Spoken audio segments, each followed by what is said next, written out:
왜 어떤 사람은 설득에 성공하고 또 어떤 사람은 실패할까요? 그리고 어떻게 하면 사람들의 행동을 바람직한 방향으로 유도할 수 있을까요? 오늘은 인간의 심리와 행동에 대해 깊이 탐구한 두 권의 책, 로버트 치알디니의 설득의 심리학과 리처드 탈러와 캐스 선스타인의 넛지를 비교하며 이 질문에 대한 답을 찾아보겠습니다. 먼저 설득의 심리학부터 살펴봅시다. 이 책은 설득이란 단순한 대화나 말의 기술이 아니라 인간 심리의 패턴을 활용하는 기술임을 알려줍니다. 로버트 치알디니는 사람들을 설득하는데 효과적인 6가지 원리를 제시합니다. 상호성, 일관성, 사회적 증거, 호감, 권위, 그리고 희소성이 그것이죠. 이 원리들은 우리가 일상에서 얼마나 쉽게 설득당하고 있는지 보여줍니다. 예를 들어 마트에서 무료로 제공되는 샘플을 떠올려 보세요. 그냥 공짜로 받아도 되는데 왠지 고마운 마음에 그 제품을 사게 되는 경험 다들 한 번쯤 있으셨을 겁니다. 이것이 바로 상호성의 법칙이죠. 받은 만큼 돌려주려는 심리를 이용하는 겁니다. 또 하나 재미있는 원리는 사회적 증거입니다. 우리가 식당을 고를 때도 리뷰가 많은 곳, 사람들이 줄을 서 있는 곳을 더 신뢰하는 경향이 있죠. 다른 사람들이 좋다고 하니까 나도 좋을 거야라는 심리가 작동하는 겁니다. 그리고 희소성도 빼놓을 수 없습니다. 지금 구매하지 않으면 품절됩니다. 라는 문구에 이끌려 충동적으로 구매한 적 한두 번쯤 있지 않으셨나요? 이렇게 설득의 심리학은 개인 간의 설득을 중심으로 심리적 메커니즘을 분석하며 이를 실생활에서 어떻게 활용할 수 있는지 알려줍니다. 반면 넛지는 설득의 방식이 조금 다릅니다. 이 책은 행동 경제학을 기반으로 사람들이 더 나은 결정을 하도록 환경을 설계하는 방법을 이야기합니다. 여기서 핵심은 넛지라는 개념인데요. 넛지는 강요하지 않고도 부드럽게 사람들의 선택을 유도하는 방식입니다. 예를 들어볼까요? 건강한 식습관을 장려하고 싶다면 학교 급식 메뉴에서 과일과 샐러드를 가장 먼저 보이게 배치하는 겁니다.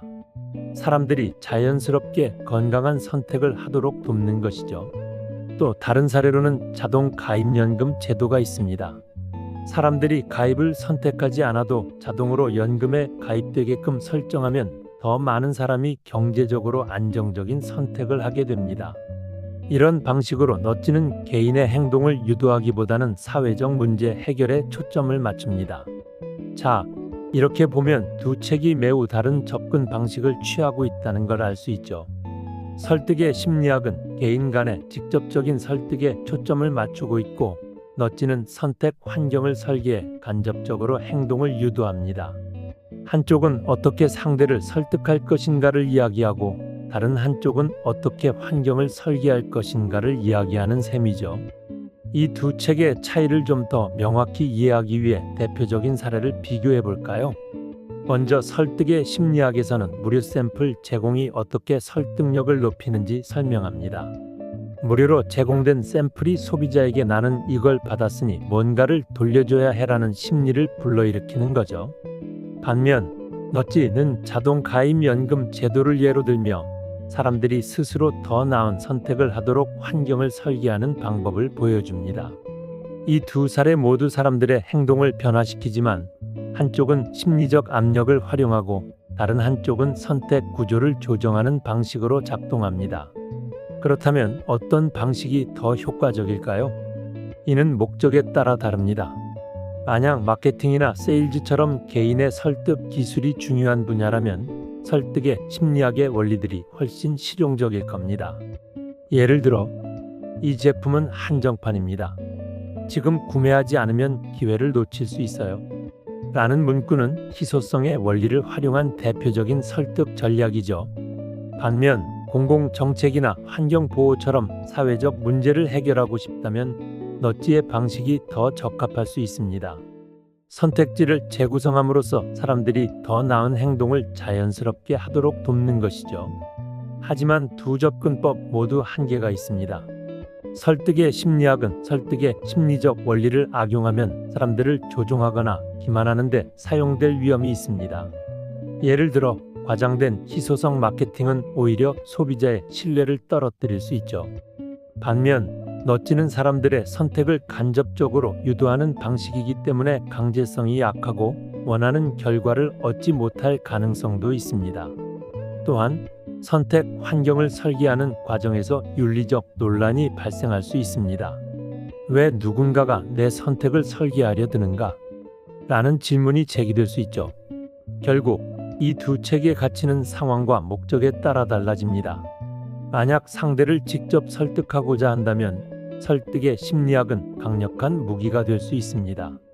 반대로 사람들의 행동을 사회적으로 유익한 방향으로 유도하고 싶다면 너찌는 훌륭한 도구가 될 겁니다. 더 나아가 이 두 가지 방법을 결합하면 더 큰 효과를 얻을 수도 있겠죠. 예를 들어 환경보호 캠페인을 설계할 때 너찌의 방법으로 행동을 유도하면서 설득의 심리학으로 사람들의 관심을 끌고 동참하도록 유도할 수 있습니다. 이처럼 설득의 심리학과 너찌는 각기 다른 관점에서 인간의 행동을 탐구하며 우리의 삶을 변화시키는 강력한 도구를 제공합니다. 두 책 모두 인간의 심리를 이해하고 이를 기반으로 더 나은 결과를 만드는 데 도움이 될 것입니다. 여러분은 어떤 방식이 더 마음에 드시나요? 두 책을 직접 읽고 경험하며 여러분만의 결론을 내려보는 것도 좋은 방법일 것 같습니다. 오늘도 설득력 있고 지혜로운 하루 보내시길 바랍니다. 이번 동영상이 공감 가시고 재미있으셨다면 구독과 좋아요 부탁드리겠습니다.